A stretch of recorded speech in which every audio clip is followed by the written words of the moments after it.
Mereka yang selalu terombang-ambingkan di tengah lautan, mencari uluran tangan orang lain dan meminta belas kasihan daripada orang lain. Etnis mereka di bumi hanguskan oleh pemerintah setempat, dan kependudukan mereka tidak diakui bahkan dibuang. Mereka mengalami konflik oleh pemerintah setempat.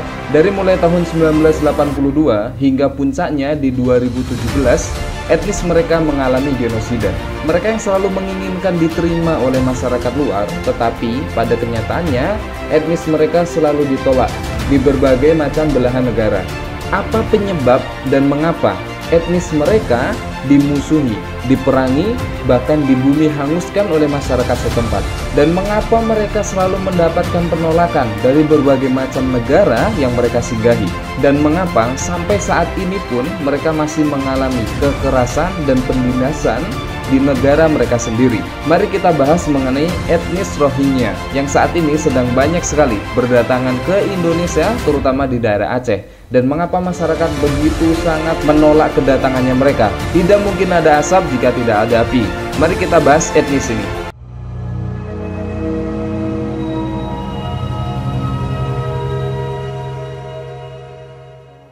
Bismillahirrahmanirrahim. Assalamualaikum warahmatullahi wabarakatuh. Alhamdulillahirrabbilalamin. Allahumma sholli ala sayyidina Muhammad wa ala ali sayyidina Muhammad. Alhamdulillah teman-teman, gimana keadaannya? Semoga dalam keadaan sehat selalu, dan yang sakit semoga Allah sembuhkan dan Allah angkat derajatnya. Oke teman-teman, jadi pada kesempatan kali ini kita akan bahas beberapa berita yang sedang viral pekan ini, terutama pengungsi Rohingya yang tidak ada hentinya berdatangan ke Indonesia dan mencari kem-kem pengungsian yang ada di Indonesia. Perlu diketahui teman-teman bahwasanya etnis Rohingya sendiri tidak semuanya beragama Muslim. 20% dari etnis Rohingya sendiri adalah beragama Hindu, tetapi mayoritas etnis Rohingya adalah beragama Muslim. Mereka sebenarnya berasal dari negara Myanmar sendiri, tetapi pada kondisinya mereka tidak diakui sebagai etnis tetap di negara Myanmar, sehingga aparat militer di sana dan pemerintahan memerangi mereka dan mengusir dan membumi hanguskan etnis tersebut di negara Myanmar. Dan perlu teman-teman ketahui bahwasanya di sini tidak hanya tentara pemerintahan Myanmar membumi hanguskan etnis Rohingya, tetapi etnis Kachin dan Chin yang bermayoritaskan beragama Nasrani, dan juga ada etnis San yang merupakan bermayoritaskan agama Buddha. Genosida yang dilakukan oleh tentara Myanmar sendiri bukan merupakan perang agama, melainkan penghapusan beberapa etnis di sana. Contohnya, beberapa kota yang bermayoritaskan Islam seperti di Yangon masih aman dan masyarakat Muslim di sana bisa melakukan peribadahan secara normal. Dan etnis Muslim yang lainnya seperti etnis Zarbade, Kholias, dan Kaka, mereka hidup normal dan aman. Etnis Rohingya sendiri merupakan etnis yang bermayoritaskan agama Islam yang berada di wilayah Rakhine. Menurut data dari UNHCR, konflik etnis Rohingya mengalami genosida karena secara hukum etnis mereka tidak diakui oleh negara Myanmar dari tahun 1982 hingga terjadinya pembersihan etnis di sana. Puncak dari genosida ini teman-teman terjadi terbesar pada tahun 2017, pembersihan etnis oleh tentara Myanmar sendiri terhadap etnis Rohingya. Data dari UNHCR sendiri, semenjak terjadinya genosida pada etnis Rohingya sudah ada 1 juta orang yang keluar dari kawasan tersebut yang mulai dikuasai oleh tentara Myanmar, sehingga mengungsi ke beberapa wilayah dan negara-negara lain, seperti contohnya ke Malaysia, Thailand, dan juga Indonesia. Tetapi sebelum mereka berinisiatif untuk pergi ke beberapa negara seperti Malaysia, Thailand, ataupun Indonesia, sebenarnya mereka sudah ditampung di Bangladesh di kem-kem pengungsian di sana, yaitu di kota Cox's Bazar yang merupakan kem pengungsian terbesar di dunia saat ini. 90% masyarakat Rohingya mengungsi di sana. Namun ada beberapa masyarakat yang tidak ingin mengungsi di sana, sehingga memilih untuk berpergian ke beberapa negara di Asia Tenggara seperti Malaysia, Thailand, dan Indonesia, yang bertujuan untuk mencari kehidupan baru dan tidak ingin hidup di kem-kem pengungsian yang ada di Bangladesh. Beberapa negara dari awal ada yang menerima mereka secara langsung dan ada juga yang menolak, seperti Thailand dan Malaysia. Namun pada saat ini semua negara menolak kedatangan mereka karena satu dan lain hal. Seperti contohnya yang di Thailand, mereka awalnya menerima dan membantu korban-korban dari konflik negara-negara tetangga.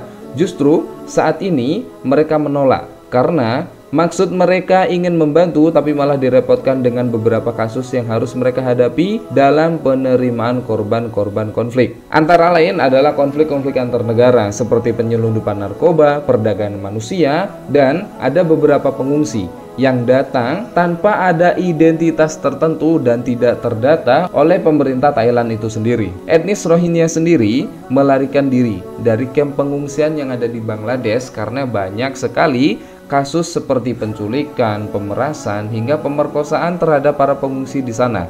Inilah menjadi salah satu alasan mereka mengapa mereka tidak ingin berada di kamp tersebut dan memilih untuk melarikan diri ke negara-negara tetangga seperti di Malaysia, Thailand, dan juga Indonesia.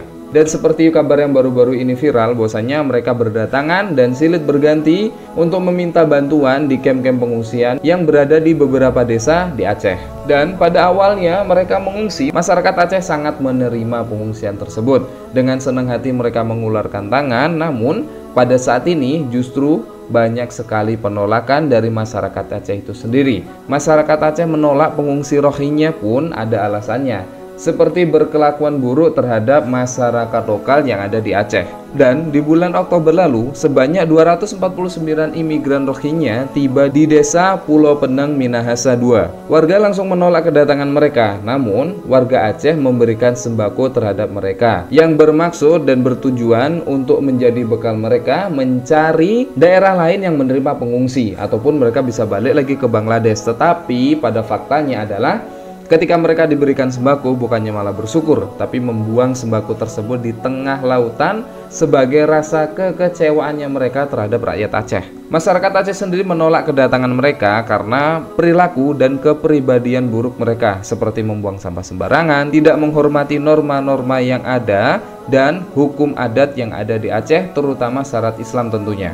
Dan sebanyak 12 orang pengungsi pernah kabur dari kamp pengungsian dan diamankan oleh aparat setempat. Ini bukanlah hal yang baru karena sebelumnya sudah banyak sekali aksi-aksi mereka yang melarikan diri dari kamp-kamp pengungsian. Yang hal tersebut sendiri merupakan sebuah keresahan dari masyarakat Aceh.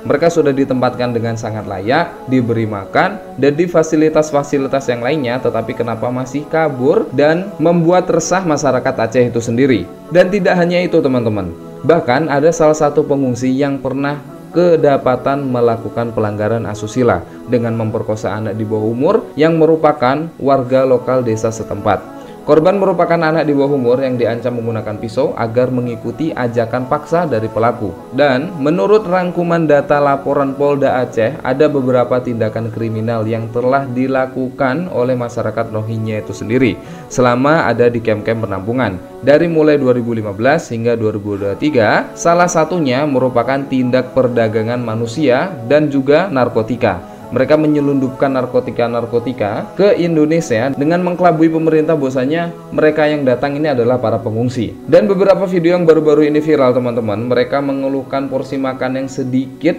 di kamp-kamp penampungan yang mereka anggap bahwasanya makanan ini tidak cukup. Bahkan tidak hanya di Aceh, pengungsi yang sudah ada di Sidoarjo pun yang sudah lama mengeluh dengan rumah susun yang ada, makanan dan uang tunjangan sebanyak 1,2 juta yang mereka anggap tidak cukup. Dan ada juga masyarakat yang menemukan ternyata stok makanan di kapal mereka sangatlah banyak dan tidak dimanfaatkan sama sekali. Jadi dibiarkan membusuk di bawah dan mereka tinggalkan mengungsi di kamp-kamp pengungsian. Bahkan akhirnya teman-teman, Presiden kita Bapak Joko Widodo menginstruksikan untuk menyelidiki mengenai pengungsi Rohingya yang terus berdatangan ke Indonesia agar segera diselidiki. Apakah ada indikasi kriminalitas seperti perdagangan manusia ataupun narkoba di balik kedatangannya mereka untuk mengungsi di Indonesia. Bahkan karena ketidakpuasan masyarakat akan peran pemerintah dalam menertibkan pengungsi Rohingya ini teman-teman, beberapa masyarakat turun sendiri ke laut, bergotong royong untuk mengawasi perairan mereka dari pengungsi-pengungsi Rohingya yang akan datang. Semoga masalah pengungsian untuk etnis Rohingya ini segera teratasi, dan semoga pemerintah bisa memberikan atensi yang cukup tegas dari pengungsi yang terus berdatangan di Aceh ataupun di daerah yang lainnya. Ini dikarenakan UNHCR sendiri selalu mendesak masyarakat dan pemerintah Indonesia agar mau dan menerima pengungsi dari etnis Rohingya ini sendiri. Contohnya adalah memberikan ruang, dalam artian memberikan pulau agar mereka bisa hidup layak di Indonesia dan menjadi warga tetap negara Indonesia itu sendiri. Tetapi banyak sekali penolakan dari masyarakat Indonesia. Bahwasanya kita mempertahankan tanah air kita dengan susah payah, kok bisanya mereka datang dengan cara meminta belas kasihan lalu kita kasih. Dan kasus-kasus ini teman-teman sudah terjadi di negara Malaysia. Bahwasanya banyak sekali etnis Rohingya ini sendiri yang menguasai suatu wilayah dan mereka bertindak seenaknya dan menindas warga lokal. Itu yang sangat-sangat masyarakat Indonesia sendiri sangat takuti. Jangan sampai terjadi dan terulang masyarakat Rohingya yang ada di Malaysia sehingga bisa menindas atau meremehkan warga lokal itu sendiri. Itu aja untuk video kali ini, dan jangan lupa teman-teman yang lainnya tetap support terus channel ini dengan cara mengklik tombol like, komen, dan tentunya juga subscribe. Dan juga saya ingin untuk teman-teman yang lainnya komen sebanyak-banyaknya di kolom komentar supaya kita bisa berdiskusi mengenai video yang sedang kita bahas pada kesempatan kali ini. Itu aja untuk video kali ini. Barakallahu fikum. Assalamualaikum warahmatullahi wabarakatuh.